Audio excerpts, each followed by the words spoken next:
At the beginning of the college basketball season, it seemed like it was going to be kind of a down year for the local teams, but even though some tough losses last week put some locals back on the bubble, we still have 5 first-place teams in the all-important Atlantic 11 poll.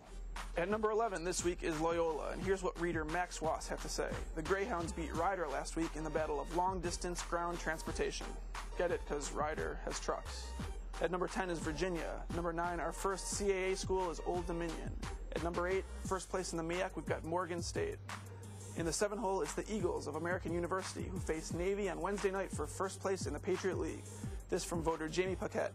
If you think John Feinstein is going to be anywhere other than Annapolis on Wednesday night, I've got a package of mortgage-backed securities to sell you. And Feinstein, you'll remember, gave his 25th vote in the AP poll to American after they beat Maryland this year. He also has the Patriot League logo tattooed on the small of his back. Little known fact.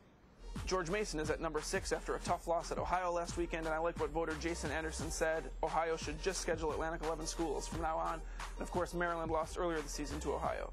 Coming in at 5th this week is Virginia Tech, and then at number 4, it's those Maryland Terrapins who have been on and off the bubble more times than Bazooka Joe this season. At number 3 out of the America East Conference, it's UMBC. Baltimore native Bill Fitzgerald wrote in that the Retrievers are Baltimore's first 20-game winner since Jim Palmer.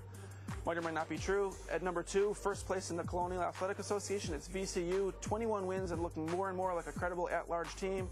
And at number 1 for the 15th consecutive week with a unanimous 51 votes, it's the Georgetown Hoyas.